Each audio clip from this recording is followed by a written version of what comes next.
If n square is equal to this, then how many digits does the number n have? You know what? ये question आप देखोगे और इसका answer mark करोगे 9 with in 2 seconds. अब देखो ये जो 2 सेकेंड्स आपने करा है, इसके पीछे ना एक बहुत छोटा सा कॉन्सेप्ट है, और इस टाइप के क्वेश्चन को ना आप बहुत आराम से कर सकते हो. क्या कॉन्सेप्ट है आपको पता है? 1 का जो स्क्वायर होता है वो 1 होता है. 1 11 का स्क्वायर होता है 1 2 1.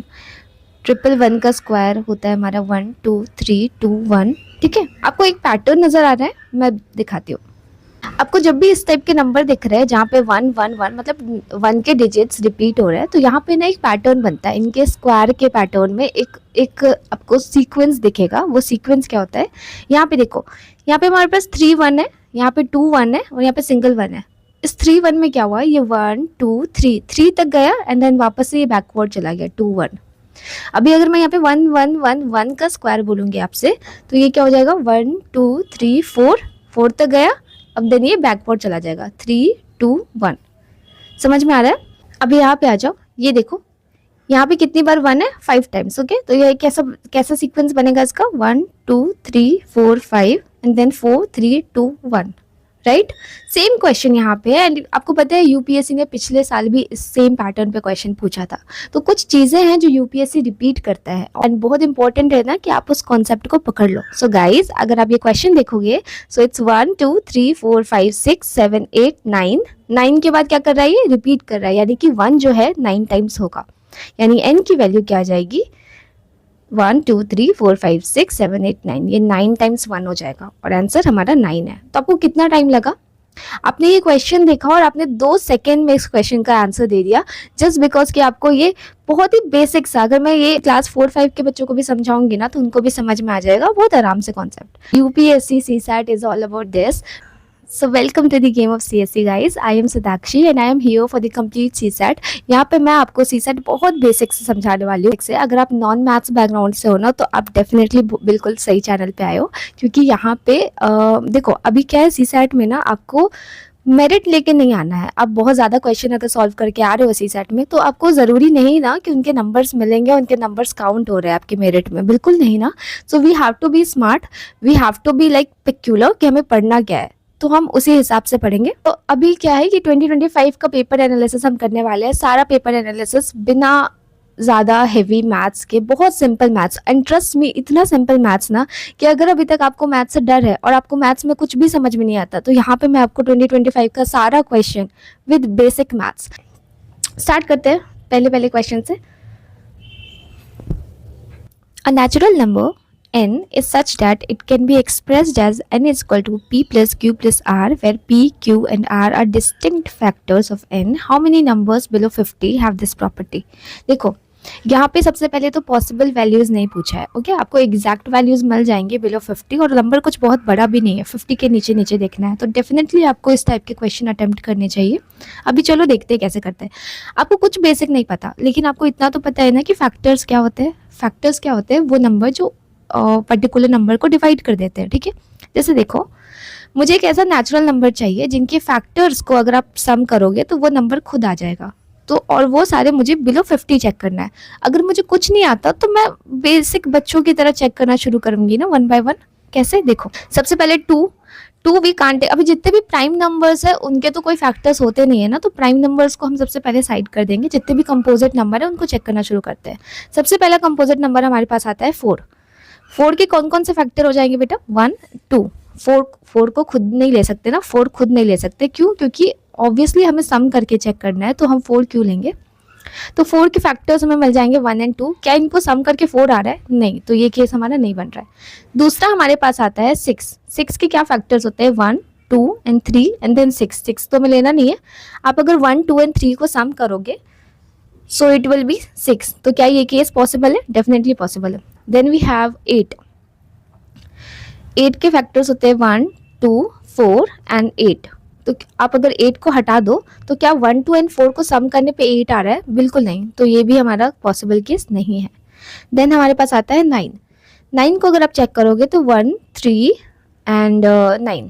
सो 9 हटाओ तो 1 एंड 3 को सम करने पे भी 9 नहीं आ रहा है, तो फिर नहीं होगा. फिर आता है हमारे पास 10 1 2 5 एंड 10. क्या आएगा, ये भी केस हमारा नहीं बनेगा। 11 प्राइम नंबर हो गया। 12 को चेक करोगे तो 1 2 3 4 6 एंड 12 हटा दो तो आप देखो आप अगर ये और ये को प्लस करोगे तो डेफिनेटली आपको 12 दिख जाएगा, राइट, 12 मिल जाएगा। तो यहाँ पे भी ये केस हमारा बन रहा है। तो हमारे पास दो केस हमें मिले हैं, 6 और 12 वाला। तो अगर आप 13 चेक नहीं कर सकते, 14 अगर आप चेक करोगे तो 1 और 7 नहीं आ रहा है, sorry 1 2 and 7, okay wait, 1 2 and 7 क्या आ रहा है, नहीं आ रहा है। 15 अगर आप चेक करोगे, 15 के फैक्टर्स होते हैं 1 3 5 एंड 15। सो ये भी अगर आप प्लस करोगे तो नहीं आएगा, तो ये सारे केसेस नहीं बन रहे हमारे। देन आप 16 चेक करोगे, 1 2 4 8 एंड 16 ये सारे बन रहे हैं। क्या इसको ऐड करने पे 16 आ रहा है, नहीं आ रहा है, तो ये सारे केसेस हमारे नहीं बन रहे। 17 प्राइम नंबर होता है। 18 चेक कर लेते हैं एक बार, 1 2 3 6 9 एंड 18। तो आप इसको अगर प्लस करोगे, 9 और 6 15, 15 और 3 18, क्या इन तीनों को प्लस करने पे 18 आ रहा है, डेफिनेटली हमारा केस बन रहा है।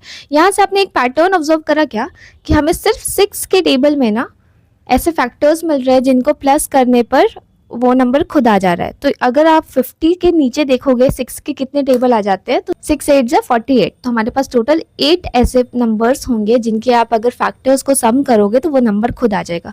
अब ये बताओ, क्वेश्चन में अगर आप नॉन मैथ्स बैकग्राउंड से हो तो ऐसा कौन सा मैथ्स लगा है जो आपको आपसे नहीं हो सकता था। बिल्कुल आसान है, बिल्कुल आसान है। अगर आप ये सोचोगे कि मैम 50 तक चेक करना पड़ा, चलो ठीक है हमें 18 तक पैटर्न समझ में आ गया, बट व्हाट इफ पैटर्न नहीं समझ में आता, तो नहीं समझ में आता। तो प्राइम नंबर्स कितने हैं, प्राइम नंबर्स 50 तक कितने हैं, 15 प्राइम नंबर्स है। बचे हुए जितने हैं आप धीरे धीरे चेक करोगे आपको खुद समझ में आ जाएगा कि इतने नंबर्स एग्जैक्ट मिल जाएंगे। अभी ऐसे क्वेश्चंस को बिल्कुल स्किप नहीं करा जाता है, क्योंकि इस क्वेश्चन में हमें एग्जैक्ट आंसर मिल जाते हैं और 50 तक चेक करने में कितना ही टाइम लगेगा। आपको उतने ही सी सेट के क्वेश्चंस बनाने हैं ना जिनको आप एग्जैक्ट सही कर दो। तो डेफिनेटली ये क्वेश्चन अटेम्प्टेबल है एंड ये ईजी कैटेगरी में मैं इसको डालूंगी, ठीक है। चलो अभी आगे बढ़ते हैं। तो इसी तरीके से हम सारे क्वेश्चंस को करने वाले हैं। आपको बिल्कुल भी मैथ्स का ज़्यादा लोड नहीं लेना है। चलो come to the second question. मैं इसको थोड़ा रब कर देती हूँ ताकि थोड़ा आसान हो जाए। 3 prime numbers P Q R each less than 20 are such that P minus Q is equal to Q minus R. How many distinct possible values can we get from P plus Q plus R? ये question देखोगे, यहाँ पे सबसे पहला एक चीज़ notice करो कि यहाँ पे पॉसिबल वैल्यूज़ है। अभी मैं आपको पर्सनली क्या सजेस्ट करूँगी कि जब भी पॉसिबल वैल्यूज़ के क्वेश्चन होते हैं ना, आप पहले अटेम्प्ट में, पहले गो में जब उसको अटेम्प्ट कर रहे हो तो आप उसको स्किप करो। आप ना उसको जब अब एक बार हो जाए, पूरा मैथ्स के क्वेश्चन को देख लो, इजी वाले पिक कर लो, एंड देन आप सेकंड राउंड पे आ रहे हो, आपके पास टाइम बच रहा है, इनफ टाइम, तो आप ऐसे टाइप के क्वेश्चंस को देखा करो। क्यों? क्योंकि पॉसिबल वैल्यूज आपको कभी भी ना एग्जैक्ट आंसर्स नहीं मिलेंगे। आपको हमेशा कंफ्यूजन होगा कि मेरा जो आंसर आया भी है इतना सारा मेहनत करने के बाद, वो सही है भी कि नहीं, आपको डाउट ही रह जाएगा। तो आप वैसे क्वेश्चन को कभी भी अटेम्प्ट मत करना पहले राउंड में। दूसरे राउंड में डेफिनेटली मैं बोलूँगी कि आप जाओ उस क्वेश्चन को, क्योंकि थोड़ा सा अगर आप ट्रिक लगा लोगे ना तो वहाँ पे आप आंसर कैच कर सकते हो।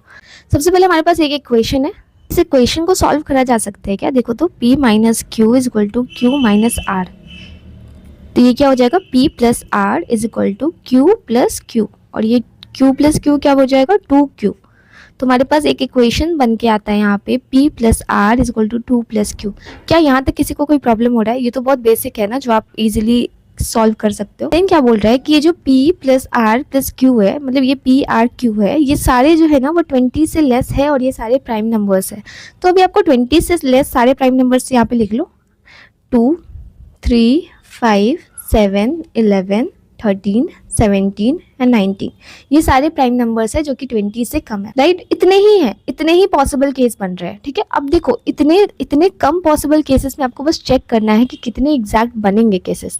तो ये ऐसा क्वेश्चन है जहाँ पे आप थोड़ा टाइम लगेगा अभी आपको, बट आप एग्जैक्ट आंसर निकाल लोगे थोड़े टाइम के बाद, ठीक है। देखो क्या करना है आपको, बस इस इक्वेशन पे फिट करना है और चेक करना है वन बाय वन। अगर मैं यहाँ पे Q की वैल्यू 2 लेती हूँ, ठीक है, अगर ये Q की वैल्यू 2 हुआ तो ये क्या हो जाएगा? 4। और ऐसा नंबर ढूंढो जो 2 प्राइम नंबर को प्लस करके 4 आ जाए। क्या पॉसिबल है? क्या ये एक केस कहीं पे भी पॉसिबल है कि हम इसमें से कोई भी 2 प्राइम नंबर चूज करें जिनका सम जो है वो 4 आ जाए? Is that possible? नो। तो ये केस हमारा नहीं बनेगा पहला।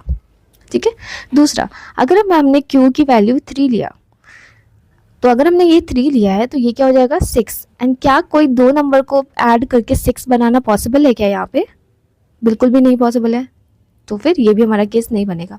अगर मैंने 5 लिया, अगर ये 5 लिया q की वैल्यू, तो 2 ये क्या हो जाएगा यहाँ पे 10 हो जाएगा। क्या किसी दो नंबर को जोड़ के 10 बनाया जा सकता है? यस, 7 और 3 को जोड़ के 10 बनाया जा सकता है। तो 7 + 3 = 10, ये हमारा पहला केस मिलता है हमें। यहाँ तक समझ में आया सबको? फिर आ जाओ, अगर मैंने नेक्स्ट क्या करा, 5 की जगह भी 7 लिया q की वैल्यू, यहाँ पे हम q की वैल्यू ले रहे हैं। तो अगर हमने यहाँ पे 7 लिया, तो 7 लिया तो यहाँ क्या हो जाएगा 14। क्या दो नंबर को जोड़ के 14 बनाया जा सकता है? यस, 11 और 3 दो prime number. I am repeating again, यहाँ पे हम लोग प्राइम नंबर्स की बात कर रहे हैं ना, तो दो प्राइम नंबर को ही हमें जोड़ना है। तो 11 + 3 = 14, 11 + 3 = 14, ये बन सकता है। यस, ये भी केस पॉसिबल है। अगर हम 11 लेते हैं यहाँ पे, तो हमारा 11 का डबल क्या हो जाएगा यहाँ पे 22। क्या किसी दो नंबर को जोड़ के 22 बनाना पॉसिबल है? Tell me. यस, 17 और 5 को जोड़ के पॉसिबल है 22 बनाना। तो यहाँ पे 17 + 5 हमारे पास तीसरा केस आ जाएगा।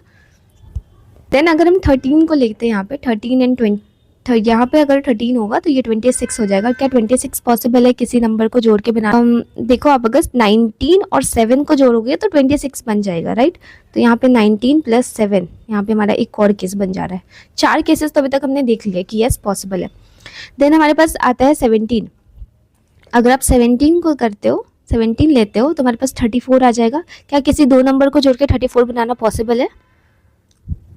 नहीं, ये बिल्कुल भी पॉसिबल नहीं है। आप मैक्सिमम भी अगर किसी को जोड़ दोगे, इसको भी जोड़ दोगे, तो यहाँ पे 34 बनाना पॉसिबल नहीं है, तो ये केस हमारा नहीं बनेगा। देन हमारे पास केस आता है 19। अगर ये 19 है तो यहाँ पे 38 हो जाएगा। क्या 38 बनाना पॉसिबल है? बिल्कुल पॉसिबल नहीं है। यहाँ पे अगर आप चेक करोगे सारे ये कॉम्बिनेशन डाल के, जितने सबसे बड़े नंबर तो हमारे पास 19 है, 17 है, इन दोनों को भी अगर आप प्लस कर रहे हो तो हमारे पास 38 तो बिल्कुल नहीं आ रहा है, तो ये भी केस हमारा नहीं बनेगा।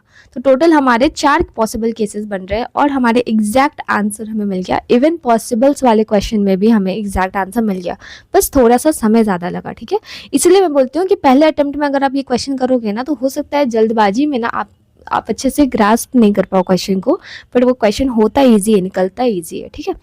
क्वेश्चन मैं डेफिनेटली मीडियम के कैटेगरी में डालूंगी क्योंकि थोड़ा सा ट्रिकी है। अगर ट्रिकी भी नहीं है, आपको बहुत बेसिक कॉन्सेप्ट का यूज हुआ है, बस आपको थोड़ा लॉजिकल रीजनिंग अपना शार्प रखना है इस क्वेश्चन में। नेक्स्ट क्वेश्चन पे आते हैं। How many possible values of p + q + r are there satisfying this equation where p, q and r are natural numbers not necessarily distinct। अभी यहाँ पे भी सबसे पहला काम आप क्या करोगे, यहाँ पे पहले राउंड में इसको अटेम्प्ट नहीं करोगे, ठीक है। 1/p + 1/q + 1/r = 1। और ये पता है 1/3 की क्या वैल्यू होती है? 1/3 की वैल्यू होती है 33%। ये सारी चीज़ें पता है। 1/2 की वैल्यू होती है 50%, 1/4 की वैल्यू होती है 25%। ये चीज़ें पता है। ये फ्रैक्शन में बेसिक अगर आप अभी कोर्स में पढ़ोगे ना, तो आपको ये चीज़ें मैं समझाऊंगी फ्रैक्शन को परसेंटेज में कैसे समझते हैं, ठीक है। तो 1/3 की वैल्यू होती है 33%। इसमें ये बोला जा रहा है ना कि आप इस फ्रैक्शन के तरीके से कितने नंबर्स को ऐसे लिख सकते हो, और उन टोटल को अगर आप सम करोगे तो वो 1 के ही बराबर आएगा। 1, अगर 1 को मैं परसेंटेज की वैल्यू में बात करूँ तो यानी कि 100% के बराबर ही आएगा, ठीक है। तो ऐसे ना बहुत ज़्यादा केसेस नहीं बनते, हार्डली 3 केसेस बनते हैं, और वो 3 केसेस मैं आपको दिखाती हूँ। आपको लगेगा इतना आसान इतना ईजी तरीका है ना, बस आपको थोड़ा सा कॉन्सेप्ट पता होना चाहिए और आप क्वेश्चन बहुत आराम से कर लोगे। देखो, 1/3 + 1/3 + 1/3, आप मुझे बताओ ये क्या होगा? 1/3 क्या होता है? 33% होता है। ये क्या होता है? 33%।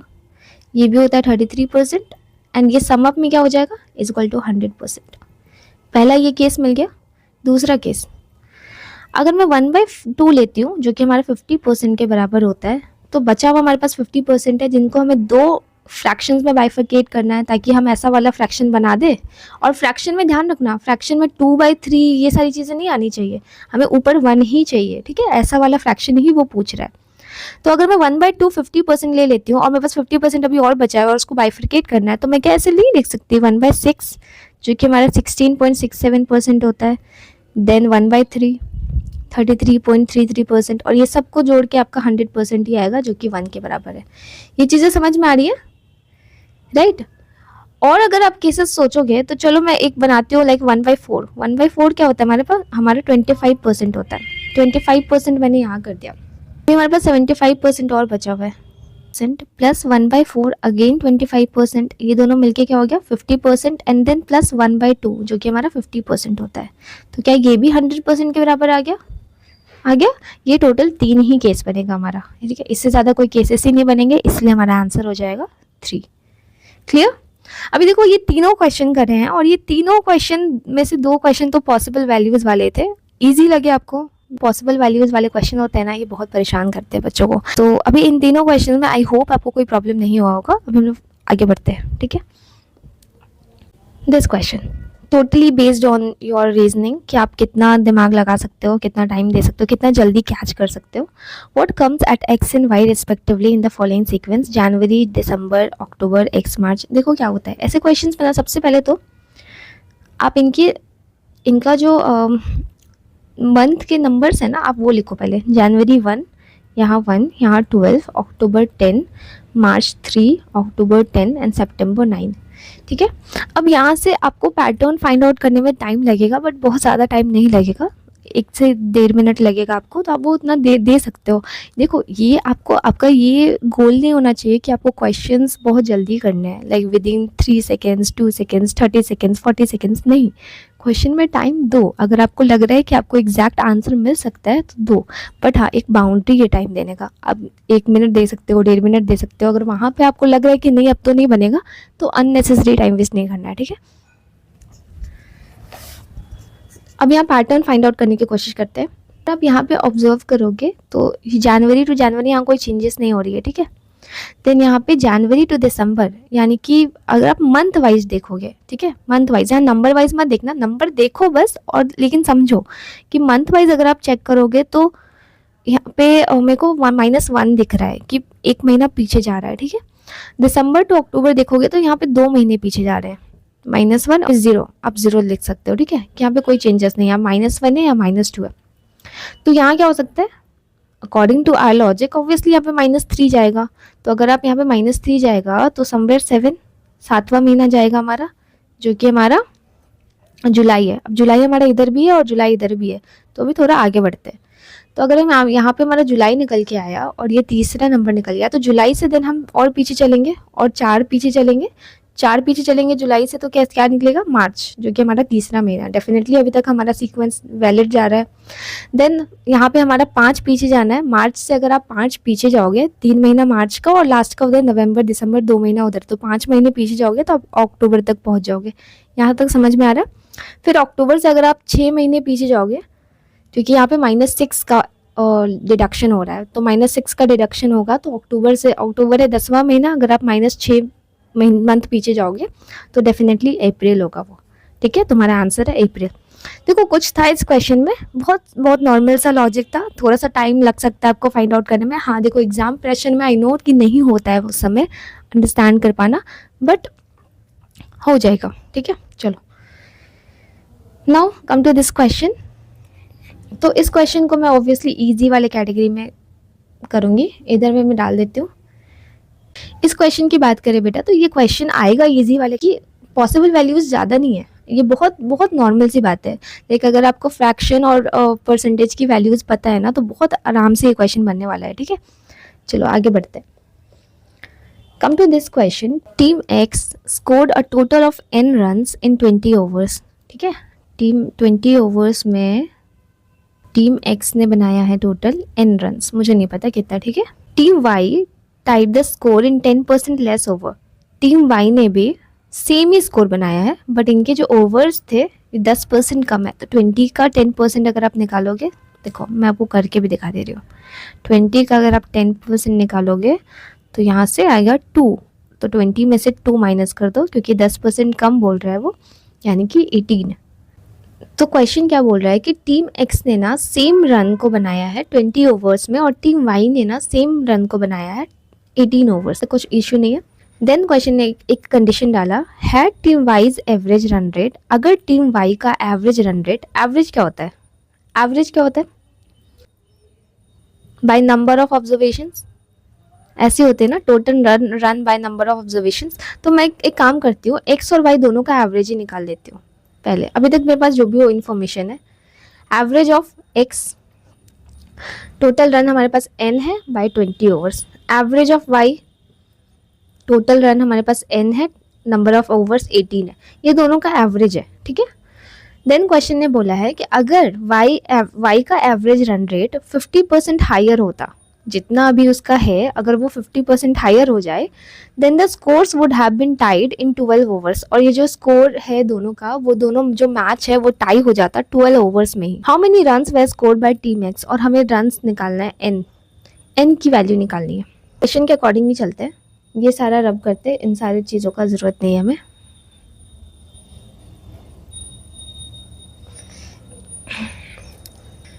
Just see the question, what the question is saying कि अगर टीम वाई का जो एवरेज रन रेट है वो 50% हायर होता, तो टीम वाई का एवरेज है कितना, n/18 है, इसको 50% बढ़ाना है।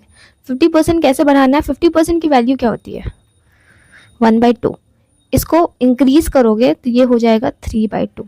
अभी ये मैंने कैसे करा ना, ये we will learn it in the detail class, but fraction, और मैं आपको एक चीज़ बताऊँ, मैथ्स में ना रेशो इतने कमाल की चीज़ है ना, अगर आपको परसेंटेज और फ्रैक्शन से खेलना आ गया ना, तो आप ना कैलकुलेशन बहुत कम कर दोगे। बहुत सारे अभी आगे क्वेश्चंस आएंगे ना, जहाँ पे मैं आपको दिखाऊंगी ना कि किस तरीके से मैंने रेशोज से क्वेश्चन सॉल्व करा है ना, और इतना आसान कैलकुलेशन, लाइक बड़े बड़े कैलकुलेशन को आप इतना शॉर्ट में कर सकते हो ना, तो ये चीज़ सीखना बिल्कुल मुश्किल नहीं है। 50% की क्या वैल्यू होती है, 1/2, तो इसको अगर आप इंक्रीज़ करोगे, अगर किसी चीज़ को 50% से बढ़ाना है, तो मैं यहाँ पे क्या करूँगी, 1/2 को बढ़ा दूंगी, 3/2 हो जाएगा, ये 2 और 1 ऐड हो जाता है, तो बेसिकली ये 3/2 हो जाएगा। तो n/18 को मैंने 50% से बढ़ा दिया, बिकॉज क्वेश्चन ऐसा बोल रहा है कि अगर y का run rate, average run rate 50% से बढ़ जाए, यानी कि ये 3/2 ये हो जाए, 3/2 से मैंने बढ़ा दिया। अभी मैं कोई सॉल्व नहीं करा मैंने, ठीक है, मैं बस लिख रही हूँ। जो मैच है ये टाई हो जाएगा टोटल हमारा 12 ओवर्स में ही, यानी कि टोटल रन हमारा 12 ओवर्स में ही टाई हो जाएगा। अब इस इक्वेशन से हमें वैल्यू निकालनी है n की। अब करके देखो क्या पॉसिबल है यहाँ से n की वैल्यू निकालना, n इस तरफ भी है, n इस तरफ से भी है, दोनों तरफ से n कट जाएगा, तो आप निकालोगे क्या। सो यहाँ पे n की वैल्यू निकालना पॉसिबल ही नहीं है, so the answer is can not be determined. Easy है, ईजी लगा, चलो मैं इसको थोड़ा मीडियम की कैटेगरी में डालूंगी, क्योंकि क्वेश्चन को समझना यहाँ पे थोड़ा ट्रिकी हो सकता है, क्वेश्चन को समझ के इक्वेशन फ्रेम करना थोड़ा सा ट्रिकी हो सकता है, बट क्वेश्चन बहुत आसान था। और आप देख रहे हो ये सारे जो वैल्यूज ऑप्शन में भी दिए हुए ना, ये सारे सेम ही है, मतलब लाइक डिफरेंट मल्टीपल्स है, लेकिन सेम ही वैल्यू दिख रहा है, तो आप यहाँ से भी गैस कर सकते थे कि answer can not be determined पे ही जाता। ठीक है, चलो come to the next question. ऐसे क्वेश्चंस को ना मैं क्या बोलूँगी ना, ऑब्वियसली मैं इसको डिफिकल्ट लेवल की कैटेगरी में डालूंगी, क्योंकि ये ना कम्प्लीटली, एक तो इसके ऑप्शंस बहुत क्लोज है, आपको सॉल्व पूरा करना पड़ेगा, आपको एंड तक सारे इक्वेशन सॉल्व करने पड़ेंगे, तब जाके आप इसका आंसर मार्क करोगे। ऑल्दो इसका इक्वेशन सॉल्व करना बहुत लेंदी नहीं है, बट आप अभी एग्जाम के प्रेशर में नहीं हो ना, इसलिए आपको ये आसान लग भी जाए, but in the exam pressure आपको ये डिफिकल्ट लगेगा सॉल्व करना। तो इस टाइप के क्वेश्चन को मैं डिफिकल्ट वाले कैटेगरी में डालूंगी, और मैं ऑब्वियसली पहले अटेम्प्ट में नहीं करूँगी इसको, पहले राउंड में अटेम्प्ट नहीं करूँगी। तो इस क्वेश्चन को मैं in the last of the video समझाती हूँ आपको आराम से। ठीक है, चलो आगे बढ़ते हैं हम लोग नेक्स्ट क्वेश्चन पे।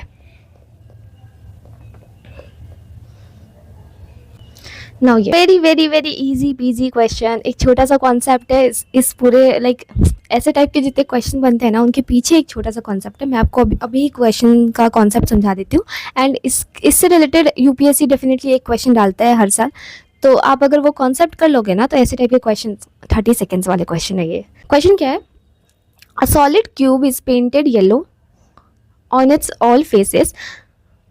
The cube is then cut into 60 smaller but equal pieces by making the minimum number of cuts. Which of the following statement is correct? First, the minimum number of cuts is 9. Yes the number of smaller pieces which are not painted on any face is 6। देखो answer तो यहाँ पे both the statement हो जाएगा, दोनों correct है। चलो इस पे इसके कॉन्सेप्ट पे बात करते हैं, ठीक है। इसका कॉन्सेप्ट समझना इंपॉर्टेंट है। आपको एक क्वेश्चन दे देगा जिसमें क्यूब को ना कुछ पीसेस में बांटा गया। लेट्स से हमारे क्वेश्चन में यहाँ पे 60 पीसेस बोला गया, ठीक है। 60 स्मॉलर इक्वल पीसेस में मैंने क्यूब को कट कर दिया। तो पहला क्वेश्चन वो पूछेगा कि मिनिमम कट्स कितने हो सकते थे, ठीक है। दूसरा क्वेश्चन वो पूछेगा कि अनपेंटेड का क्या मतलब है कि देखो क्यूब को बाहर से पेंट करा गया, तो बाहर से पेंट करने के बाद ना अगर आप चारों तरफ से क्यूब को पेंट कर दे रहे हो तो इनर कितने ऐसे पीसेस बनेंगे जो अनपेंटेड रह गए होंगे, उस पीसेस को आपको कैलकुलेट करना है। इन दोनों को कैसे करते हैं, देखो सबसे पहले तो आपको 60 दिया हुआ है। इस 60 का ना आपको 3 फैक्टर्स लेना है, 3 स्मॉलेस्ट फैक्टर ले सकते हो।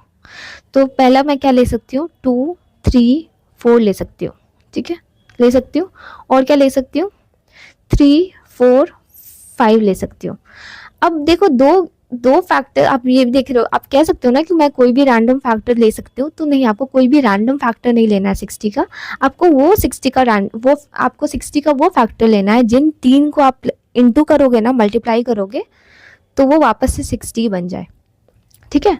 तो आपको 60 के वैसे 3 फैक्टर्स लेने हैं जिनको अगर आप मल्टीप्लिकेशन करोगे तो वो वापस से 60 बन जाएगा। सबसे पहला कंडीशन हमारा, सबसे पहला स्टेप ये 2, 3, 4 को इंटू करने पे 60 आ रहा है, नहीं ये आ रहा है 24, राइट। तो ये हमारा नहीं, हम इस 3 फैक्टर को नहीं ले सकते, ये केसेस तो हमारा बन ही नहीं रहा है। देन दूसरा 3, 4, 5 को अगर आप मल्टीप्लाई करोगे तो 4, 5 20, देन 23 से 60, यहाँ पे 60 डेफिनेटली आ रहा है। तो हम ये 3 फैक्टर लेंगे, यानी हमारा ये ए हो जाएगा, ये बी हो जाएगा, ये सी हो जाएगा। यहाँ तक क्लियर आपको, सबसे पहला स्टेप क्लियर है ना। देन मिनिमम कट्स का फॉर्मूला क्या होता है, a-1 plus b-1 plus c-1, बस। अब फॉर्मूला पे बिठाओ, यहाँ पे क्या हो जाएगा, 3 - 1 2 प्लस 4 - 1 3 प्लस 5 - 1 4, और इसको ऐड करोगे 3 2 5 और 4 9, टोटल हमारा मिनिमम कट्स क्या निकल के आएगा 9। सो द हमारा पहला स्टेटमेंट बिल्कुल सही है।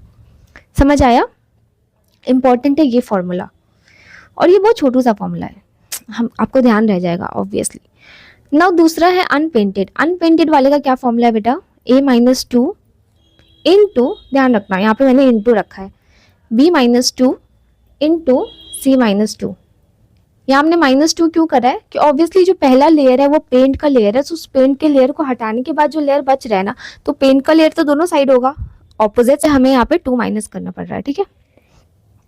चलो आ जाओ, तो इसको अगर फॉर्मूला पे सेट करोगे आप, तो यहाँ क्या आ जाएगा, a-2 यानी 3 - 2 इक्वल टू 1 इंटू 4 - 2 यानी कि 2 इंटू एंड 5 - 2 इक्वल टू 3 यानी 1 into 2 into 3 which is 6।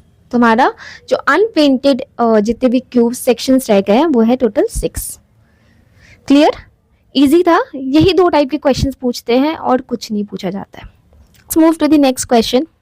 If 7 star 24 is equal to 25 and 12 star 16 is equal to 20, and what is the 16 star 63 is equal to? अगर आप बहुत सारा दिमाग लगाओगे, थोड़ा टाइम दोगे, तो आप यहाँ पे पैटर्न ऑब्जर्व कर लोगे कि ये ना बिल्कुल स्क्वायर पैटर्न पे है, स्क्वायर है ये। सीसैट से पहले ना मैं आपको सजेस्ट करूँगी ना, डेफिनेटली आपको 1 से लेके 50 तक के जो स्क्वायर है ना वो आपको मुँह ज़ुबानी याद होने चाहिए। देखो ये सब जो चीज़ें होती है ना, ये आपके टाइम को बहुत बचाता है। अगर कोई ऐसा बच्चा है जिसको नहीं आ रहा है स्क्वायर, तो डेफिनेटली वो टाइम लेगा और उसको ये पैटर्न मिलेगा भी नहीं जल्दी। बट अगर आपको ये स्क्वायर पता है और अगर आप ये पैटर्न ऑब्जर्व कर ले रहे हो विदिन 30-40 सेकेंड्स, तो ये क्वेश्चन बहुत डुएबल है ना फिर, है ना।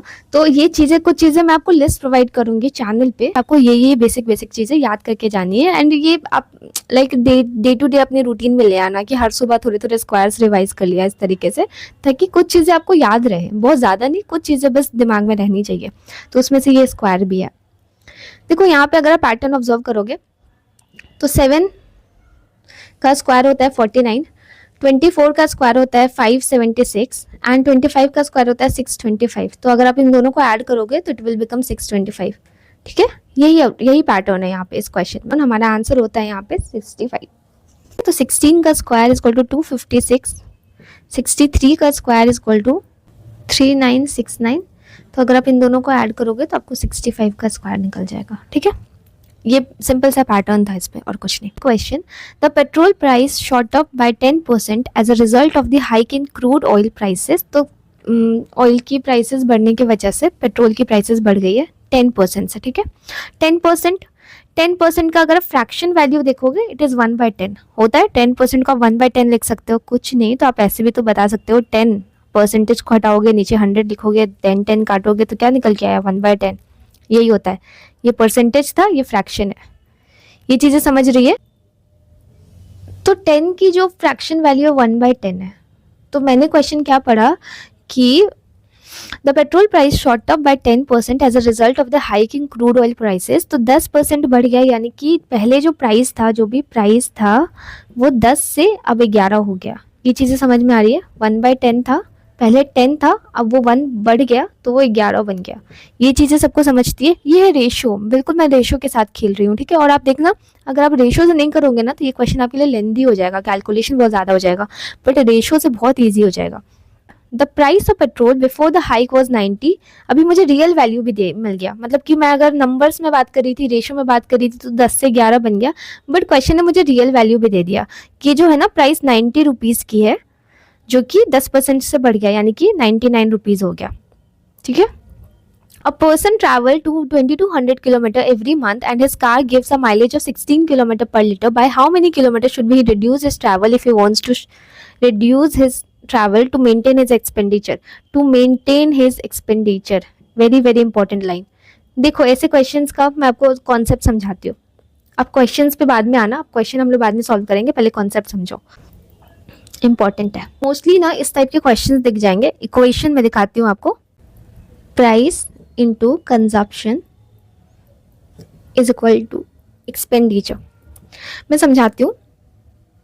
लेट्स से आपने एक कुरकुरे खरीदा, आपने 5 रुपए का एक कुरकुरे खरीदा, ठीक है, 5 रुपए। आपने कितना खरीदा? 3 खरीदा, तो आपने टोटल कितना एक्सपेंडिचर करा? 15 रुपए का एक्सपेंडिचर करा। ये चीज़ समझ में आता है, मतलब ये इक्वेशन अंडरस्टूड है ना, कि यहाँ पे कोई इशू नहीं हो सकता। Price into consumption is equal to expenditure होता है। ये चीज़ समझ में आ रहा है। ये जो इक्वेशन है ना, ये आपको बहुत जगह देखने को मिलेगा। मैं आपको एक और दिखाती हूँ कहाँ देखने को मिलेगा। आपने ये फॉर्मूला बचपन में पढ़ा होगा बहुत ज़्यादा, that speed into time is equal to distance. पढ़ा था बचपन में, याद आया? ये फॉर्मूला आपको जब भी ऐसा फॉर्मूला दिखे ना कि दो चीज़ों को मल्टीप्लाई करके एक तीसरा चीज़ निकल के आ रहा है, मैथ्स में आपको बहुत सारे कॉन्सेप्ट ऐसे दिखेंगे। तो ये दो तो मैंने प्राइम बता दिया, जिससे क्वेश्चंस बहुत बनते हैं।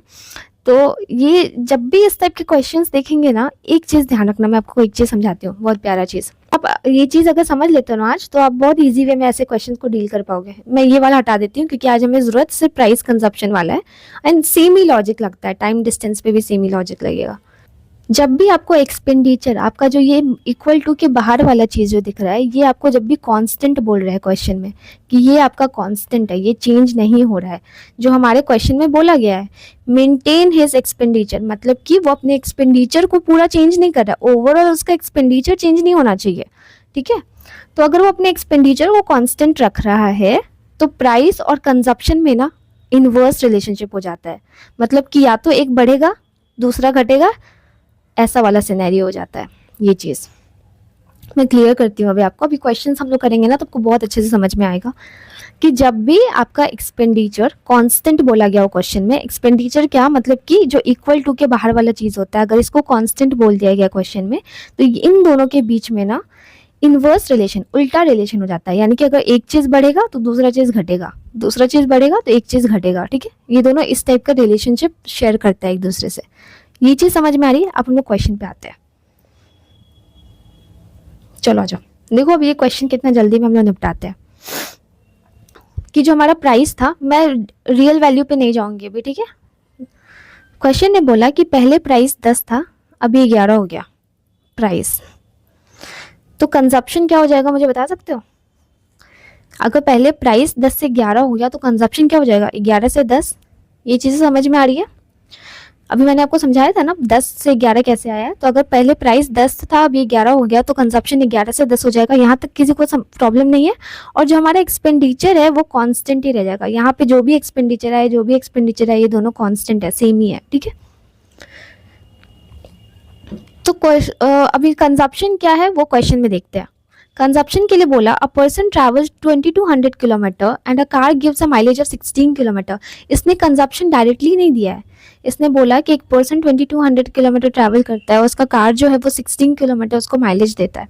तो यहाँ से वो हर महीने कितना कंज्यूम कर रहा है वो हमें निकालना है। अभी आप इसको अगर सॉल्व करने जाओगे ना, ये तो कटेगा नहीं, पॉइंट्स में कुछ आंसर आएगा, और पॉइंट्स में जहाँ आया आपका कॉन्फिडेंस शेक हो जाएगा कि अरे यार अभी कैसे निकलेगा कैसे निकलेगा। तो हम इधर नहीं जाएंगे, इतना इतना इसको डिटेल में निकालने नहीं जाएंगे, हम डायरेक्ट इस रेशो पे वर्क करेंगे, ठीक है। तो क्या बोल रहा है, तो हमारा पहला जो भी कंजप्शन था वो कंजप्शन हमारा पहले हमारा अगर 11 कंजप्शन था तो वो कंजप्शन अब हमारा 10 हो चुका है। पहले हमारा अगर हम 11 कंज्यूम करते थे तो वो अब 10 हो गया है। पहले का कंजप्शन हमारे हमें दिया हुआ है, यानी कि इसकी वैल्यू और 11 सेम होगी, है ना, सेम होगी। ये जो भी आएगा इसको कैलकुलेट करके ये और 11 सेम है, क्योंकि हमने मान रखा है कि प्राइस अगर 10 से 11 हो रहा है तो कंजप्शन हमारा 11 से 10 होगा। तो कंजप्शन पहले 11 था, अब 10 होगा। तो पहले क्या था वो हमें दिया हुआ है क्वेश्चन में कि 2200 पहले ट्रैवल करता था और 16 किलोमीटर उसकी माइलेज थी, तो ये पहले उसका कंजप्शन हुआ करता था। तो इसकी वैल्यू और 11 की वैल्यू सेम होगी। तो क्या मैं बोल सकती हूँ, देखो मेरी बात इधर ध्यान से सुनना, ये क्वेश्चन अभी मैं समझा रही हूँ ना इसलिए आपको इतना टाइम टेकिंग लग रहा है, तो ये मत समझना कि इतना लेंदी क्वेश्चन कैसे होगा। क्वेश्चन मैं सिर्फ अभी आपको समझा रही हूँ, ठीक है, इसलिए इतना वक्त लग रहा है। आप जब सॉल्व करोगे ना, मैं समझाने के बाद अभी दिखाऊंगी सॉल्व करके, बहुत जल्दी हो जाएगा। 2200 बाई 16, क्या ये 11 यूनिट मान लेते हैं क्योंकि मैंने इसको रेशो में सबको यूनिट में मान रखा है ना, तो क्या ये इसके बराबर होगा। कुछ भी अगर प्रॉब्लम हो रहा है ना तो कमेंट सेक्शन में मेरे को बताना, मैं वापस एक्सप्लेन कर दूंगी, ठीक है। 2200 बाई 16 को मैंने 11 यूनिट के बराबर रखा, तो 2200 बाई 16 इंटू 1/11, क्योंकि चूंकि इधर मल्टीप्लीकेशन में था तो मैंने इधर इसको डिवाइड में ले आया, ठीक है। मुझे 11 यूनिट की वैल्यू समझ में आ गई कि कुछ ऐसा ही होगा ये। तो क्या मैं 10 यूनिट की वैल्यू निकाल सकती हूँ, क्या मैं निकाल सकती हूँ कि 10 यूनिट पे कितना कंजप्शन होगा। तो इसको बस 10 से मल्टीप्लाई कर दो। अब इसको सॉल्व करो, देखो कैसे होगा। 11 2 जा 0 0, 4 4 जा 16, 4 5 जा 20 एंड 0, 2 2 जा 4, 2 5 जा 10, 2 25 जा एंड 25 5 जा 125, 125 हमारा निकल के आया। 10 की वैल्यू हमने निकाला था, याद है, हमने 10 से मल्टीप्लाई करा था, मीन्स कि हमने 10 की वैल्यू निकाला, यानी हमने अभी प्रेजेंट कंजप्शन निकाला कि हमारा प्रेजेंट कंजप्शन 125 निकल कर आया, ठीक। ये चीजें समझ में आ रही है। तो हमारा पहले इतना कंजप्शन होता था, देखो पहले हमारा कंजप्शन हो रहा था 2200 बाई 16, अभी हमारा कंजप्शन हो रहा है 125 लीटर, 125 लीटर, ठीक है। यहाँ से भी तो हम लीटर ही निकाल देते ना, कितना लीटर पेट्रोल हम कंज्यूम कर रहे हैं। अब क्वेश्चन बोल रहा है by how many kilometre should he reduce his travel. अब उसको अपना ट्रैवल कितने से रिड्यूस कर लेना चाहिए सो दैट वो अपना एक्सपेंडिचर मेंटेन करे। तो पहले वो इतना ट्रैवल करता था, अभी वो कितना ट्रैवल करेगा, 125 इंटू 16, क्योंकि 16 किलोमीटर पे 1 लीटर खर्चा होता है, तो 125 इंटू 16, तो टोटल हमारे पास आ जाएगा 2000। पहले वो 2200 किलोमीटर चलता था, अब वो 2000 किलोमीटर ही चलेगा। अपना उसने कंजप्शन रिड्यूस कर लिया, यहाँ से इसने कंजप्शन रिड्यूस कर लिया, सो उसको अपना ट्रैवल भी कम करना पड़ा। सो 2000, पहले वो 2200 कर रहा है, अब वो 2000 कर रहा है, कितना का रिडक्शन हो गया, 200 का रिडक्शन हो गया, तो हमारा आंसर 200 है, ठीक है। मैं एक बार क्वेश्चन को सम अप करती हूँ ताकि आपको एक बार क्वेश्चन समझ में आ जाए और ये समझ में आए कि क्वेश्चन कितना जल्दी बन सकता था। देखो मैंने कुछ यूज़ करा है क्या, मैंने कोई वैल्यू यूज़ करा क्या, ये वैल्यू ये वैल्यू ये वैल्यू कुछ यूज़ नहीं करा है, मैंने बस रेशो से खेला है। और रेशो से खेलना बहुत क्वेश्चन आपका बहुत आसान कर देता है रेशो। देखो मैं एक बार बस क्वेश्चन आपको 2 मिनट में सम अप करती हूँ, चलो आ जाओ। मैंने आपको एक इक्वेशन समझाया, price into consumption is equal to expenditure वाला कॉन्सेप्ट, और ये ऐसा इक्वेशन जब भी आपको दिखेगा तो इसी टाइप के क्वेश्चन पूछा जाएगा। तो इस क्वेश्चन में क्या होता है कि इक्वल टू के बाहर वाला जो भी चीज़ होता है, अगर वो आपको क्वेश्चन में कांस्टेंट बोला, ठीक है, कि ये कांस्टेंट है, तो इन दोनों के बीच में ना उल्टा रिलेशन होता है, यानी एक बढ़ेगा तो दूसरा घटेगा। हमारा जो प्राइस था वो 10 से 11 हो गया, क्वेश्चन ने बोला, ठीक है, 10 से 11 हो गया, तो मैंने माना कि मेरा जो कंजप्शन है वो 11 से 10 हो जाएगा, मैंने जस्ट माना, और मेरे मानने में कोई प्रॉब्लम, और मेरा जो भी एक्सपेंडिचर होगा वो कांस्टेंट होगा, यहाँ पे भी मुझे उससे कोई मतलब नहीं। क्वेश्चन ने मुझे कंजप्शन की वैल्यू दी है, ठीक है, क्वेश्चन ने मुझे बताया, क्योंकि मुझे चाहिए तो यही ना, मुझे अगर ट्रैवल निकालना है कि वो कितना कम करेगा, तो उसके लिए तो मुझे कंजप्शन की वैल्यू चाहिए, मुझे प्राइस की वैल्यू से क्या मतलब है, प्राइस की वैल्यू मैंने कहीं यूज़ भी नहीं करी है। तो कंजप्शन की वैल्यू मुझे क्वेश्चन ने इनडायरेक्टली दिया 2200/16 करके। उसने बोला कि टोटल ट्रैवल करता है वो इतना, और पेट्रोल जो वो यूज़ करता है वो 16 किलोमीटर पर लीटर उसकी पेट्रोल लगती है, तो वो पेट्रोल की कितनी कंजप्शन करता है वो पूछ रहा है। ठीक है, तो कंजप्शन मैंने निकाल लिया कि 2200/16 वो अभी कर रहा है, जो कितना हो जाएगा, मतलब पहले करता था वो 2200/16, अभी वो कितना कर रहा है, तो ये 2200/16 ऑब्वियसली 11 यूनिट के बराबर है, तो हमने 11 यूनिट के इसके बराबर करा, फिर हमने इक्वेशन सॉल्व करा 2200/16 इंटू 1/11, ये 11 यूनिट की वैल्यू है, हमें 10 की चाहिए अभी अभी, कि वो अभी कितना कर रहा है, तो इसको हमने 10 से मल्टीप्लाई कर दिया। ये इक्वेशन सॉल्व करने के पास मेरे पास 125 आया, जो कि क्या निकला, 125 लीटर वो अभी कंज्यूम करेगा। ठीक है, वो पहले जितना भी कर रहा था मुझे नहीं पता, जो 125 से ज़्यादा ही होगा, बट अभी वो 125 लीटर कंज्यूम कर रहा है, और 125 लीटर वो कंज्यूम कर रहा है, तो इस 125 लीटर से वो कितना किलोमीटर चल सकता है। ऑब्वियसली 16 रुपीज़ अगर पेट्रोल है, 16 किलोमीटर माइलेज अगर पेट्रोल दे रहा है, तो वो टोटल 2000 किलोमीटर चल सकता है। ठीक है, यहाँ तक समझ में आ रही है चीज़ें। तो यही क्वेश्चन था, इन दोनों के बीच का डिफरेंस ही पूछा था, इसका और इसका डिफरेंस पूछा था, पहले कितना चल सकता था, अभी वो कितना डिस्टेंस ट्रैवल करता है, उनके बीच का डिफरेंस। तो अभी देखो मैंने आपको सम अप करा कितने इजी वे में ये क्वेश्चन हो सकता है, बस मुझे समझाने में थोड़ा सा वक्त लगा है। ठीक है, चलो come to the next question. A 4-digit number n is such that when divided by 3, 5, 6, 9 leaves a remainder of 1, 3, 4, 7 respectively। देखो इस टाइप के क्वेश्चन को ना, सबसे पहले ऑप्शंस दिए हुए हैं, आपके पास n की डायरेक्ट वैल्यू दी हुई है, आप इसको डायरेक्ट चेक करो। इतना अगर आप इसके नॉर्मल प्रोसेस पे बोलोगे ना कि अब इसमें बहुत सारे चाइनीज़ रिमाइंडर थ्योरम ये सारे लगते हैं, और बहुत लंबा प्रोसेस है, बहुत लेंदी प्रोसेस है, उन प्रोसेस पे नहीं जाना है। बहुत स्मार्ट तरीका अगर इस क्वेश्चन को करने का है तो आप ऑप्शन चेक करो, क्योंकि आपको हमेशा n की डायरेक्ट वैल्यू ही दी जाएगी। तो क्या बोल रहा है, हमारे पास n है, अगर मैं उसको 3 से डिवाइड कर रही हूँ, इस n को 5 से डिवाइड कर रही हूँ, देन 6 से, देन 9 से डिवाइड कर रही हूँ, तो हमारे पास जो रिमाइंडर आ रहा है वो इसका 1, ये 3, यहाँ पे 4 और यहाँ पे 7। एक एक करके चेक कर लो। सबसे पहले 3 चेक करो, रिमाइंडर माइनस कर लो, 3 माइनस मतलब कि रिमाइंडर माइनस कर लो, जो भी हमारा n होगा, जैसे let's say check option number 1। ठीक है, एक एक करके ऑप्शन चेक करते हैं। 1068 रिमाइंडर माइनस करते, 1 माइनस करते, तो क्या ये 3 से डिविजिबल होगा, यानी 1067 क्या 3 से डिविजिबल होगा। यहाँ पे यू मस्ट नो डिविजिबिलिटी। ठीक है, तो अब यहाँ पे हमारे पास जो नंबर चेक करने के लिए मैं बता देती हूँ, 3, 5, 6 और 9 की डिविजिबिलिटी रूल बता देती हूँ। 3 की डिविजिबिलिटी रूल ये है कि आपको सारे नंबर्स को ऐड करना होगा, और अगर सबका सम जो भी आएगा वो 3 से डिवाइड हो जाएगा, देन वो नंबर भी 3 से डिविजिबल होगा। 5 में आपको पता है लास्ट में 0 और 5 चेक करना पड़ता है। 6 में क्या होता है, आप 2 और 3 दोनों से डिविजिबल है, तो वो नंबर 6 से भी डिविजिबल हो जाएगा। 9 में क्या होता है, अगर सारे डिजिट्स का जो सम है वो अगर 9 से डिवाइड है, तो 9 से वो नंबर भी 9 से डिविजिबल हो जाएगा। तो ये सारे के मैंने डिविजिबिलिटी रूल आपको बताया। ठीक है, चलो चेक करते हैं।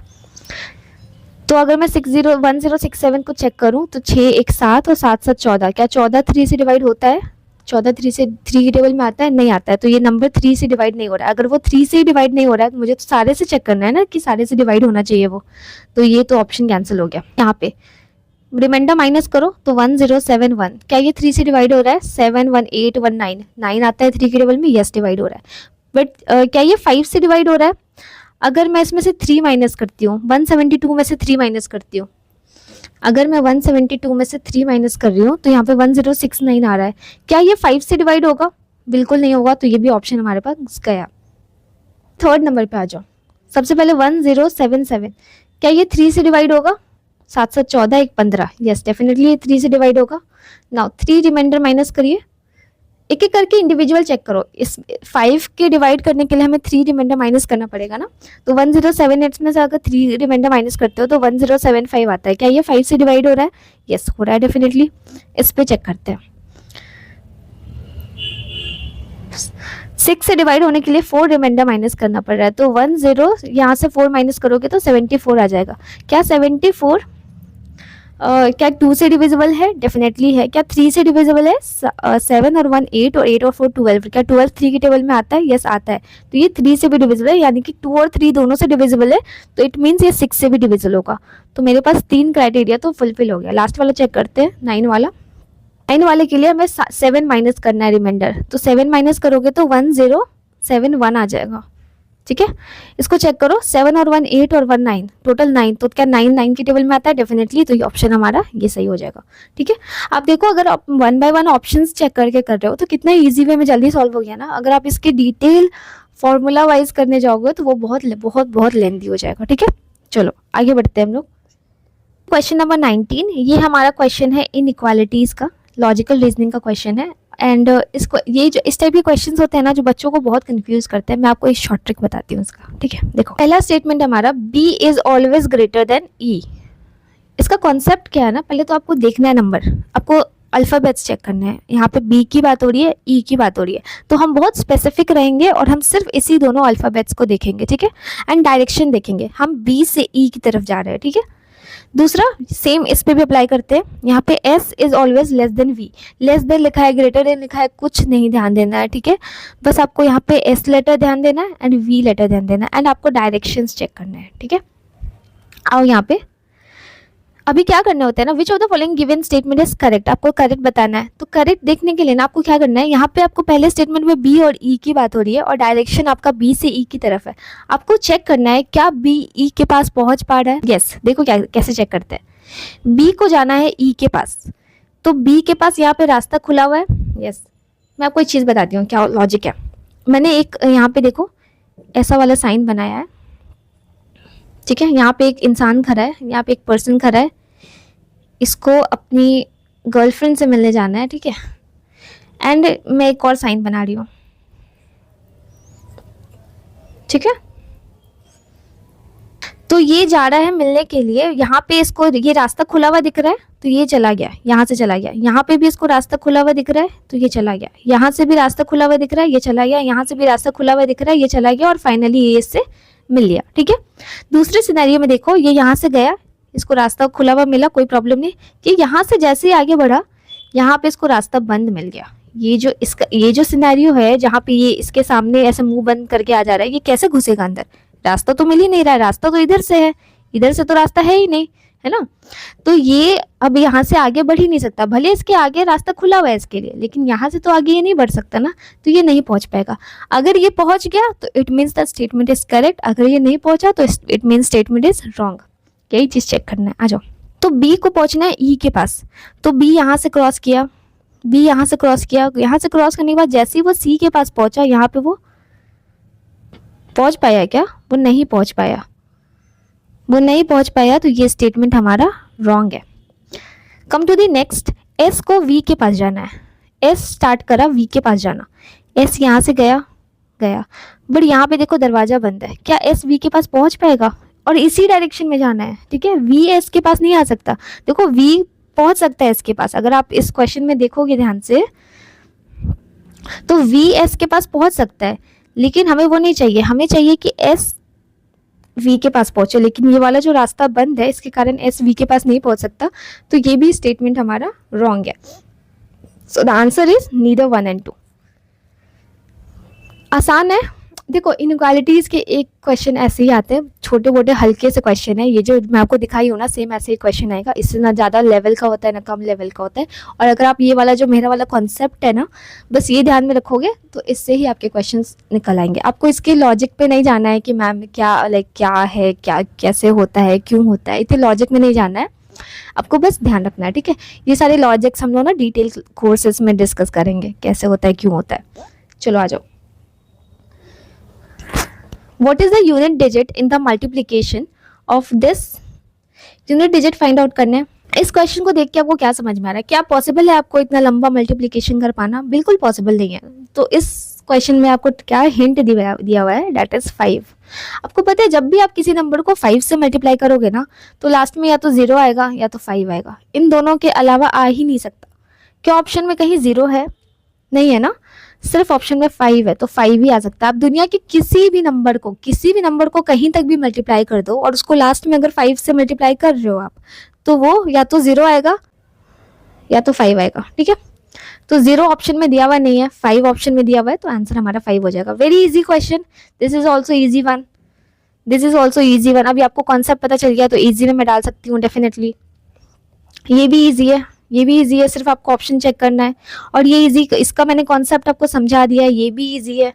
इस पेज में जितने भी मैंने देखे हैं ना, ये सारे इजी क्वेश्चन। आप देखो यहाँ पे 6 के 6 क्वेश्चन हैं, सारे के सारे इजी कैटेगरी में। एंड लिटरली आप कह सकते हो आफ्टर नोइंग द कॉन्सेप्ट कि यस ये बहुत आसान क्वेश्चन है। अगर एग्जाम में होता, even on the exam, in the examination pressure, आप इस क्वेश्चन को आराम से कर सकते थे। चलो, come to the next question, question number 25। Consider the first 100 natural numbers. How many of them are not divisible by any of them? इनमें से 1 to 100 में से टोटल कितने ऐसे नंबर्स है जो 2, 3, 5, 7, 9 किसी से भी डिविजिबल नहीं होते? सबसे पहले मुझे बताओ प्राइम नंबर क्या होते हैं? प्राइम नंबर बेटा वो नंबर होते हैं जो कि किसी से भी डिविजिबल नहीं होते हैं। उनका सिर्फ 2 ही फैक्टर होता है, 1 और वो नंबर खुद। जैसे वो नंबर अगर ए है तो वो नंबर खुद उनका फैक्टर होता है, ठीक है। वो किसी से भी डिविजिबल नहीं होते। तो 1 to 100 में से अगर जितने भी प्राइम नंबर्स हो तो वो तो एग्जैक्टली किसी से भी डिविजिबल नहीं होंगे, इतने तो आप श्योर हो ना। तो इस चीज़ को पहले कंसीडर करते हैं। मैं आपको बताऊं 1 to 100 में टोटल हमारे पास 25 प्राइम नंबर्स होते हैं। एंड 1 to 50 में आप पूछोगे तो टोटल हमारे पास 15 प्राइम नंबर्स होते हैं, ठीक है। तो 1 to 100 में टोटल 25 प्राइम नंबर्स है। एंड 25 प्राइम नंबर्स जो है वो किसी से भी डिविजिबल नहीं होते। किसी से भी हम यहाँ पे क्यों कंसिडर कर रहे हैं? क्योंकि देखो ना, आप बचे ही क्या, 2, 3, 5, 7, 9, इन चीज़ों से हमें चेक करना है कि किससे डिविजिबल होते हैं, किससे नहीं होते हैं। अगर 8 लेते हो, 1 से 9 तक चेक, सारे डिजिट चेक करने हैं ना। देखो, अब 4 लेते हो तो 4 वाले नंबर 2 से डिविजिबल डेफिनेटली होंगे। 6 लेते हो तो 6 वाले नंबर 2 और 3 दोनों से डिविजिबल होंगे। 7 लेते हो, 7 ऑलरेडी यहाँ पे है। 8 लेते हो तो वो 2 से भी डिविजिबल हो जाएंगे। 9 लेते हो, 9 ऑलरेडी हमारे पास है। तो 1 से 9 तक ही चेक करना है ना आपको कि किन किन से क्या क्या डिविजिबल होते हैं। बाकी तो सब मल्टीपल्स ही होते हैं एक दूसरे के। तो यहाँ पे देख रहे हो, सारे जितने भी नंबर्स है आपको यही चेक करने हैं कि कितने ऐसे नंबर है जो 100 तक में किसी से भी डिविजिबल नहीं होते हैं। वो हमारे प्राइम नंबर्स ही होते हैं जो किसी से डिविजिबल नहीं होते। हमारे प्राइम नंबर में 2 भी हमारा प्राइम नंबर है, 3 भी प्राइम नंबर है, 5 भी प्राइम नंबर है, 7 भी प्राइम नंबर है। हम इनको तो हटाएंगे ना, क्योंकि ये तो प्राइम नंबर है और ये तो डिविजिबल होते ही होंगे ना। जो भी नंबर्स आप बोल रहे हो जो नहीं डिविजिबल है वो इनसे तो डिविजिबल है ही, क्योंकि ये तो प्राइम नंबर है। तो हमें यहाँ पे माइनस करना पड़ेगा 4, 4 नंबर और हटाना पड़ेगा, इन चारों प्राइम नंबर को हटाना पड़ेगा। तो हमारे पास कितना आ जा रहा है? 21। में आप 21 आंसर मार्क नहीं करना, क्योंकि आंसर में और सारे ऑप्शंस बहुत क्लोज दिए हुए हैं। आप ध्यान से सोचो, 25 टोटल ऐसे प्राइम नंबर्स है जो कि किसी से भी डिविजिबल नहीं होते, बट वो डेफिनेटली 2, 3, 5, 7 से डिविजिबल होते हैं। तो हमने क्या किया, उसको उसमें से 4 माइनस कर दिया, तो हमारे पास 21 आया। आप एक बात बताओ, यहाँ पे फर्स्ट 100 नेचुरल नंबर्स बोल रहा है, मतलब कि 1 to 100 कंसिडर कर रहा है। 1 भी तो बेटा ऐसा है ना जो किसी से भी डिवाइड नहीं होता है ना। 1 भी तो, 1 को भी तो हम मान के चलेंगे ना, जो 1 to 100 में से है जो कि किसी से भी डिवाइड नहीं हो सकता 1, है ना। तो यहाँ पे हम 1 को भी ऐड कर देंगे, क्योंकि हमारा यहाँ 1 रह गया था। हमने सिर्फ प्राइम नंबर्स कैलकुलेट करा था यहाँ 25 में। टोटल 25 में हमारे सिर्फ प्राइम नंबर्स इंक्लूडेड थे, हमने 1 को यहाँ पे ऐड ऑन ही नहीं करा। तो 1 को ऐड करेंगे तो हमारा आंसर 22 बन जाएगा। So this is our answer. Clear? अगर आपको नहीं समझ में आया होगा तो अब एक बार वीडियो पीछे करके देखना, आपको समझ में आ जाएगा। इजी टू मीडियम में मैं डालूंगी, क्योंकि थोड़ा सा आपको, अगर आप 21, 22 तक में थोड़े कंफ्यूज हो सकते हो ऑप्शंस में, जल्दबाजी में आप गलत ऑप्शन मार्क करके आगे बढ़ सकते हो, तो थोड़ा यहाँ पे आपको मेक श्योर करना है। आगे बढ़ते, इफ़ x की वैल्यू जो है वो 4 और 8 के बीच में और y की वैल्यू 2 और 7 के बीच में, तो ratio of the maximum value of x plus y and minimum value of x minus y. x plus y की हमें मैक्सिमम वैल्यू चाहिए, मैक्सिमम, इसकी मैक्सिमम वैल्यू चाहिए। कैसे होगी? x को सबसे ज़्यादा ले लो 8, y को सबसे ज़्यादा ले लो 7, कितना हो जाएगा? 8 और 7 15। x प्लस वाई की मैक्सिमम वैल्यू मिल गई, x प्लस वाई है, ठीक है, यहाँ पे प्लस वाई है। हमें x माइनस वाई की मिनिमम वैल्यू चाहिए, मिनिमम वैल्यू चाहिए, सबसे कम हो जाना चाहिए y, मतलब y इवन अगर आप माइनस में ले जा सकते हो तो माइनस में ले जाओ, बट y नहीं, x माइनस वाई की मिनिमम वैल्यू होनी चाहिए। x माइनस वाई को आप मिनिमम तक में लेके जाओगे तो भी चलेगा। तो मिनिमम कैसे ले जा सकते हैं? सोचो, मिनिमम हम ले जाएंगे जब हम x की वैल्यू सबसे कम रख दो और y की वैल्यू सबसे ज़्यादा रख दो, है ना। x की वैल्यू सबसे कम रख दो 4 एंड y की वैल्यू सबसे ज़्यादा रख दो 7। 4 माइनस 7 क्या हो जाता है -3, है ना। माइनस में हमें लेके जाना है, इससे ज़्यादा माइनस में हम लेके नहीं जा सकते। अगर आप सारे परम्यूटेशन कॉम्बिनेशन ट्राई कर लोगे इससे ज़्यादा माइनस में आप नहीं लेके जा सकते हो। तो मैंने x की सबसे छोटी वैल्यू ले ली और y की सबसे ज़्यादा वैल्यू ले ली और उन दोनों को जब माइनस करा तो मेरे पास -3 आ रहा है जो कि सबसे लोएस्ट वैल्यू है। तो हमारे पास क्या हो जाएगा, x plus y by x minus y की अगर आप इक्वेशन देखोगे तो 15/-3 हमारा आंसर है, जो कि किसी भी ऑप्शन में नहीं है, तो हमारा नन ऑफ दिस आंसर हो जाएगा। Come to 27th, let both p and k be prime numbers such that p square plus k is also a prime number less than 30. What is the number of possible value? Possible value देखो और उसको छोड़ो और आगे बढ़ो, ठीक है। पहले अटेम्प्ट में क्वेश्चन नहीं छोड़ना है, बट पहले अटेम्प्ट में क्वेश्चन छोड़ना है, मतलब पहला जो राउंड आप करते हो उस राउंड में आपको पॉसिबल वैल्यूज के क्वेश्चन को थोड़ा लेफ्ट आउट करिए चलना है। सेकेंड राउंड में आते हो इस क्वेश्चन को सॉल्व करने, तो देखो let both p and k be prime number such that p square plus k is also a prime number. ये पूरा प्राइम नंबर है जो कि लेस देन 30 है। जो भी आएगा ये एक प्राइम नंबर होगा जो कि लेस देन 30 है। अभी मुझे बताओ कि क्या करना चाहिए मुझे। ऑब्वियसली पहले मुझे लेस देन 30 जितने भी प्राइम नंबर्स है उनको लिस्ट आउट करने चाहिए कि आखिर कितने प्राइम नंबर है। तो 2, 3, 5, 7, 11, 13, 19, then we have 23, then we have 29, 30 तक ना है ना, यस। तो हमारे पास टोटल इतने ही प्राइम नंबर्स है जो कि 30 से नीचे है और यही पॉसिबल वैल्यू हो सकती है p स्क्वायर प्लस k का। तो लेट्स चेक, क्योंकि हमारे पास और कोई ऑप्शन नहीं है, हमें यहाँ पे कोई फॉर्मूला नहीं मिल सकता आपको कि आप कोई फॉर्मूला लगा दो और आपके पास आंसर आएगा। Possible values you have to check one by one. तो चेक करते हैं, स्टार्ट करते हैं। बट हाँ, जब भी आप चेक कर रहे हो ना तो प्लीज़ थोड़ा आराम से करना, सब्र से करना, ठीक है, क्योंकि अगर एक बार भी गलत कर रहे हो तो फिर वापस से आपको आके चेक करना पड़ेगा वहाँ पे। सबसे पहले हम 2 लेते हैं, 2 का केसेस। जब हम p की वैल्यू 2 ले रहे हैं, p की वैल्यू 2 ले रहे हैं तो क्या केसेस बन रहा है हमारा, ये 4 हो जाएगा। 4 प्लस k जो भी आएगा यहाँ पे लेस देन 30 होना चाहिए। क्या मैं 4 प्लस 3 ले सकती हूँ? देखो यहाँ पे, क्या मैं 4 प्लस 3 ले सकती हूँ? 4 प्लस 2 तो डेफिनेटली नहीं ले सकती, क्योंकि 4 प्लस 2 6 आ जाएगा और 6 एक प्राइम नंबर नहीं होता। 4 प्लस 3 ले सकती हूँ जो कि 7 हो जाएगा, ये मेरा पहला केस बन गया। क्या मैं 4 प्लस 5 ले सकती हूँ? 9 आएगा, बट 9 तो मेरा प्राइम नंबर नहीं है, तो मैं ये केस नहीं ले सकती, ठीक है। आगे देखो, क्या मैं 4 प्लस 7 ले सकती हूँ? 7 और 4 11, क्या 11 एक प्राइम नंबर है? यस, मैं ले सकती हूँ। क्या मैं 4 प्लस 11 ले सकती हूँ? 15 नहीं ले सकती। क्या मैं 4 प्लस 13 ले सकती हूँ? 17, यस मैं ले सकती हूँ। क्या मैं 4 प्लस 19 ले सकती हूँ? 23 ना, इट विल बी 23, यस मैं ले सकती हूँ। क्या मैं 4 प्लस 23 ले सकती हूँ? नहीं ले सकती। क्या मैं 4 प्लस 29 ले सकती हूँ? नहीं ले सकती, ये भी एक प्राइम नंबर नहीं है। तो मेरे पास टोटल ऐसे 4 ही केसेस बन रहे हैं। तो मेरे पास p इज इक्वल टू 2 के टोटल 4 केसेस आए, ठीक है। चलो अभी मैं आगे चेक करती हूँ। बहुत ज़्यादा नहीं करना पड़ेगा, आप देखो बस, आप साथ में बस देखो कि आपको बहुत ज़्यादा नहीं करना पड़ेगा, आपको बहुत ईजी वे में निकल जाएगा। बस हाँ, जब करना ना तो बहुत कामली करना, दिमाग बहुत शांत करके करना, वरना बार बार आपको सेम ही चीज़ें करनी पड़ेंगी और आप इरिटेट हो जाओगे तब, ठीक है। प्राइम नंबर होगा जो कि लेस देन 30 होगा। नाउ हम p इक्वल टू 3 लेके चलते हैं। अगर मैं p इक्वल टू 3 ले रही हूँ तो ये स्क्वायर क्या हो जाएगा, 9 हो जाएगा। अगर ये 9 हुआ तो 9 प्लस समथिंग जो कि हमारा यहाँ पे भी प्राइम नंबर होना चाहिए। क्या मैं 2 ले सकती हूँ? यस, हमारा एक केस बन रहा है। क्या मैं 9 प्लस 3 ले सकती हूँ? नहीं ले सकती। क्या मैं 9 प्लस 5 ले सकती हूँ? नहीं ले सकती। क्या मैं 9 प्लस 7 ले सकती हूँ? नहीं ले सकती। क्या मैं 9 प्लस 11 ले सकती हूँ? नहीं ले सकती। क्या मैं 9 प्लस 13 ले सकती हूँ? नहीं ले सकती। क्या मैं 9 प्लस 19 ले सकती हूँ? नहीं ले सकती। 9 प्लस 23 ले सकती हूँ?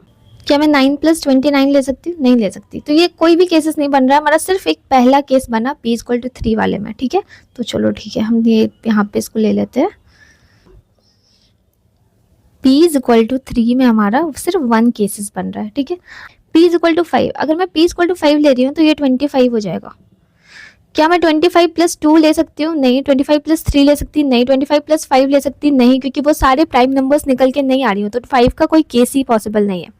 अगर मैं p इक्वल टू 7 ले रही हूँ तो ये हमारा 49 चला जा रहा है, जो 3 से बियॉन्ड है, सॉरी जो 30 से बहुत ज़्यादा बियॉन्ड है, तो हमें 30 के मिनिमम में ही चाहिए, तो इसके आगे के कोई केसेस ही नहीं बन रहे। तो हमारे पास टोटल जो पॉसिबल केसेस है वो 4 और 1 5, यानी कि हमारा 5 is the answer.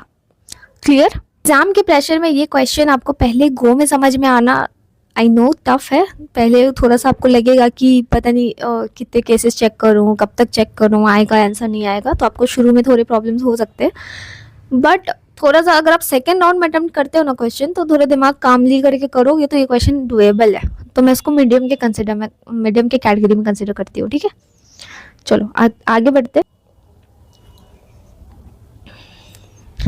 There are the n set of numbers each having only 3 positive integers with LCM equal to 1001 and HCF is equal to 1. What is the value of n? ये question actually देखो, जब मैंने पहली बार में इस question को solve करा था ना, तो मुझे इस क्वेश्चन का लॉजिक ही नहीं समझ में आया था कि लाइक ये किस टाइप के क्वेश्चन है, बट ठीक है चलो, मैं भी यही मान के चल रही हूँ कि आपको पहले अटेम्प्ट में जब आप ये क्वेश्चन देखोगे पहले राउंड में, तो आपको भी नहीं समझेगा इसका लॉजिक, तो आप शायद इसको स्किप करके आगे बढ़ सकते हो, विच इज़ कम्प्लीटली अंडरस्टैंडेबल। अगर मैं भी होती तो मैं भी स्किप करके आगे बढ़ती, बट मैं समझाती हूँ आपको ये क्वेश्चन। ठीक है, देखो 3 सेट का नंबर है। अभी 1001 को अगर आप इसके फैक्टर में चेंज करोगे ना, फैक्टर तोड़ के देखोगे तो इसका 3 ही फैक्टर निकल के आता है, 7 into 11 into 13। So the question is saying कि जो 3 सेट है, 7 का, 11 का एंड 13 का, ये जो 3 सेट का नंबर का पूरा सेट है, इसको आप कितने वे में लिख सकते हो, कितनी पॉसिबल तरीका है लिखने का, सो दैट उसका एलसीएम 1001 ही आना चाहिए और एचसीएफ 1 ही आना चाहिए। ठीक है, तो इसका तरीका यही है कि आप 7 को अगर आप 14 भी लिख रहे हो या 11 एंड 13 लिख रहे हो तो उससे कोई फर्क पड़ेगा क्या? यहाँ बस आपको 7, 11 एंड 13 ये इसका बेस है, ये आना चाहिए। दूसरा केस आप इसको लिख दो, इसको 7 ही रहने दो, इसको 121 लिख दो, इसको 13 ही रहने दो, कोई चेंजेस आएगा क्या? नहीं आएगा। आप कोई भी मल्टीपल लिख सकते हो, इस नंबर्स के किसी भी मल्टीपल को आप लिख सकते हो। तो जब आप किसी भी मल्टीपल को लिख ही सकते हो तो इसके कितने केसेस बन जाएंगे? आप देखो 7 इंटू 11 इंटू, मैं यहाँ पे 65 लिख देती हूँ, कोई फर्क पड़ेगा क्या? है ना, तो उससे कोई फर्क नहीं पड़ेगा, ये आपके बहुत सारे केसेस बन जाएंगे, तो आंसर इसका मोर देन 8 हो जाएगा। शुरू में हो सकता है ये क्वेश्चन बहुत लाइक नॉर्मल है कि आपको क्वेश्चन ये ना समझ में आए। चलो आगे बढ़ते हैं। Let PQR be 3 digit number, PPT be a 3 digit number and PS be a 2 digit number where PQ are a distinct non-zero digit. Further this the equation and Q is equal to 3 and T is equal to less than 6. Then what is the possible value? Possible value को पहले time में आप skip करोगे, दिन दूसरी बार में काम लिया होगे क्वेश्चन बनाने के लिए। ठीक है, क्या करना है यहाँ पे देखो, PQR एक नंबर है जिसमें से आप PS माइनस करते हो तो कुछ PPT करके आता है, और पूछ रहा है कितने सारे पॉसिबल वैल्यू हो सकते हैं R और S के पॉसिबल वैल्यूज बोले। ट्राई करते हैं बनाने का। देखो आपको Q की वैल्यू दे दी गई है, तो मैं लिख लेती हूँ यहाँ पे P3R PS PPT। आगे P की वैल्यू फाइंड आउट करने की कोशिश करते हैं, क्योंकि P बहुत टाइम रिपीट हुआ है। यहाँ पे सोचना कि 3 में से कुछ ऐसा नंबर माइनस करना है जो माइनस करने के बाद वही नंबर आ जाए, कि 3 में से यहाँ पे 1 माइनस कर रहे हो तो 2 आ जाएगा, 3 में से 2 माइनस कर रहे हो तो 1 आ जाएगा, तो ये तो केसेस पॉसिबल नहीं हो रहा है। अच्छा, अगर मैं यहाँ पे इसको 3 ना अज्यूम करके 2 अज्यूम करूँ, और अगर 2 में से 1 माइनस करूँ और यहाँ पे 1 आ जाए, क्या ये केस पॉसिबल हो सकता है? लाइक लग रहा है ना कि डुएबल हो सकता है, तो चलो इसको मान के चलते हैं कि ये 3 ना हो के 2 है, और ये 2 कैसे बन सकता है? अगर ये अपना एक कैरी इसको दे दे, है ना, तो मैं मान के चल रही हूँ कि यहाँ पे ये 3 ना होकर 2 है, क्योंकि इसने एक कैरी अपना R को दे दिया है, और यहाँ पे P की वैल्यू 1 निकल के आई मेरा इस वाले सिनेरियो में। तो मैं अभी अपने सिनेरियो के हिसाब से सारा वैल्यू चेंज कर देती हूँ। यहाँ पे P को मैंने 1 किया, यहाँ पे 1 किया, यहाँ पे 1 किया। ठीक है, अब देखो मुझे R, S और T की वैल्यू चाहिए। T की वैल्यू के बारे में क्वेश्चन ने बोला है कि 6 से कम ही होनी चाहिए, तो T की वैल्यू आप 6 से कम ले लो, 1 2 3 4 5 ले लो। इन सारे में आप 3 नहीं इंक्लूड कर सकते हो और आप 1 नहीं इंक्लूड कर सकते हो। इसके अलावा आप 2, 4, 5 तीनों केसेस इंक्लूड कर सकते हो। तो वी विल चेक तीनों केसेस में, ठीक है, जिससे हमारे आर और एस की पॉसिबल वैल्यूज निकल के आएंगी। सबसे पहले ना हम टी की वैल्यू देखते हैं। टी की वैल्यू के बाद हमारे पास ऑप्शन क्या है कि हम 2 ले सकते हैं, 4 ले सकते हैं, 5 ले सकते हैं। तीनों ऑप्शन लेके देखते हैं। सबसे पहले अगर मैंने टी की वैल्यू को 5 लिया है तो इतना तो आप कंसिडर करके चल रहे हो ना कि हमारा एस जो होगा वो आर से बड़ा ही होगा, ठीक है। और एस ये हमारा 2 है तो डेफिनेटली यहाँ पे एक कैरी लिया है आर ने। तो अगर हम टी की वैल्यू 5 ले रहे हैं तो क्या माइनस आर में से हम क्या माइनस करेंगे तो यहाँ पे 5 आ जाएगा। तो 2-3 केसेस बन रहे हैं। जैसे कि अगर मैं बोलूँ कि 12 में से अगर हम 7 माइनस करते हैं तो 5 आता है हमारा, ये सिनेरियो बन रहा है पहला। हम ये भी बोल सकते हैं 14 में से 9 माइनस करना भी हमारे पास 5 आ रहा है, ये भी हो सकता है टी की 5 वैल्यू में। अगर हम यहाँ पे टी की 5 वैल्यू ना लेके टी का 4 वैल्यू लेते हैं, टी इज इक्वल टू 4 है हमारा, तो 4 कैसे आ सकता है? अगर आप 11 नहीं ले सकते हो क्योंकि आप आर की वैल्यू 1 बिल्कुल नहीं ले सकते हो, 1 हमने ऑलरेडी ले लिया है। और क्या सिनेरियो चेक कर सकते हैं? तो हम 11 नहीं ले सकते तो हम डेफिनेटली 12 ले सकते हैं। 12 में से अगर हम 4 माइनस कर रहे हैं, अब 12 में से अगर हम 8 माइनस कर रहे हैं तो हम ये 4 ले सकते हैं, टी की वैल्यू 4। तो ये सारे 3 केसेस बन रहे हैं। हमने टी की 5 वैल्यू देख ली, टी की 4 वैल्यू देख ली, टी का 2, अगर हमने टी का 2 वैल्यू लिया है, टी का हम 2 वैल्यू लेते हैं तो क्या पॉसिबल है टी की 2 वैल्यू आना कहीं पे भी, आर में से एस माइनस करके 2 आना यहाँ पे? अगर हम कैरी लेके आर में से कुछ माइनस कर रहे हैं तो क्या 2 आना पॉसिबल है?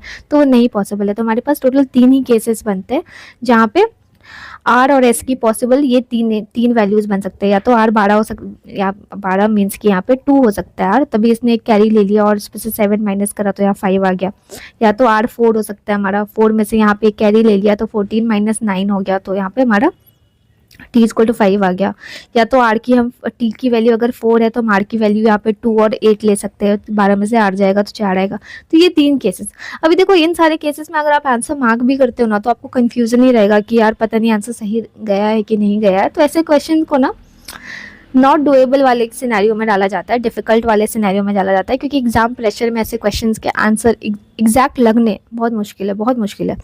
तो ये मैं नहीं बोलूँगी कि बहुत आसान है, आपको पहले क्लिक में बहुत अच्छे से आ जाएगा, नहीं बेटा, इट इज़ एक्चुअली डिफिकल्ट।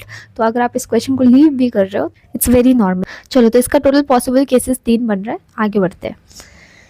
ये हमारा लॉजिकल रीजनिंग का क्वेश्चन है। ऐसे क्वेश्चन हर साल डेफिनेटली एक आ ही जाता है और बहुत आसान होता है। देखो अभी ना अगर आप एक लेटर को पढ़ के इस क्वेश्चन को करोगे और चाहोगे कि पैटर्न मिल जाए तो वैसे नहीं मिलेगा। आप इसको ब्लॉक में चेंज करो, ठीक है। ब्लॉक में देखो कि कहाँ तक जा रहा है और कहाँ से रिपीट होना शुरू हो रहा है, वहाँ से चेक करोगे तो क्वेश्चन का यहाँ पे इजीली आप पैटर्न आइडेंटिफाई कर लोगे। थोड़ा वक्त लगेगा ऐसे क्वेश्चन को करने में, 1 से 1.5 मिनट आप दो आराम से, क्योंकि पैटर्न आइडेंटिफाई कभी कभी करना थोड़ा सा टफ हो जाता है, बट ईजिली मिल जाता है पैटर्न थोड़ा वक्त देने पर, ठीक है।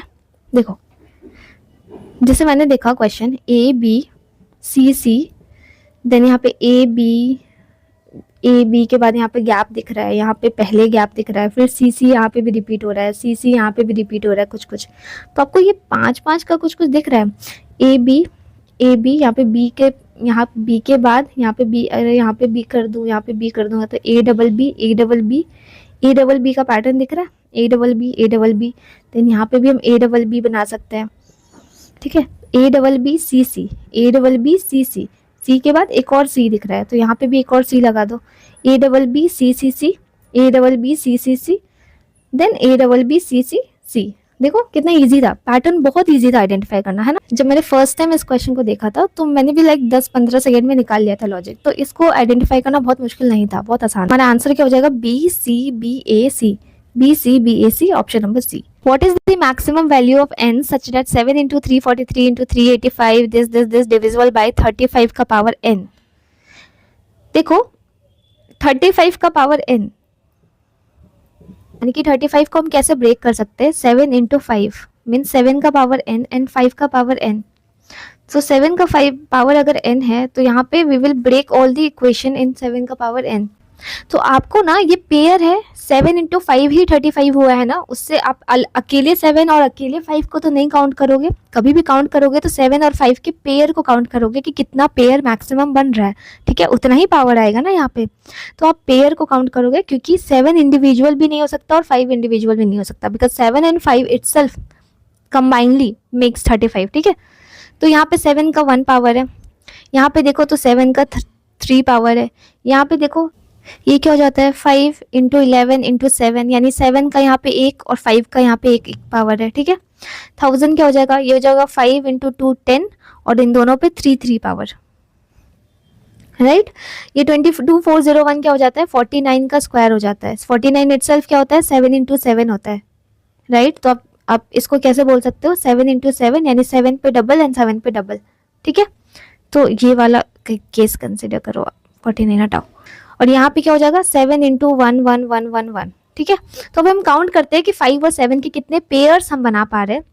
तो मोस्टली यहाँ पे मेरे को सबसे ज़्यादा 7 दिख रहा है, 5 कम दिख रहा है, तो 5 के हिसाब से चेक करते हैं।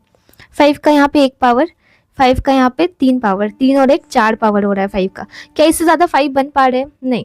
तो 5 तो हमारे पास 4 ही बन पा रहे हैं। 7 भले हमारे पास मिलियंस में आ जाए बट उससे कोई फर्क नहीं पड़ेगा, क्योंकि पेयर तो हम 2 ही बना पा रहे हैं और हमें काम सिर्फ पेयर का है, क्योंकि 7 एंड 5 ही 35 बनाता है।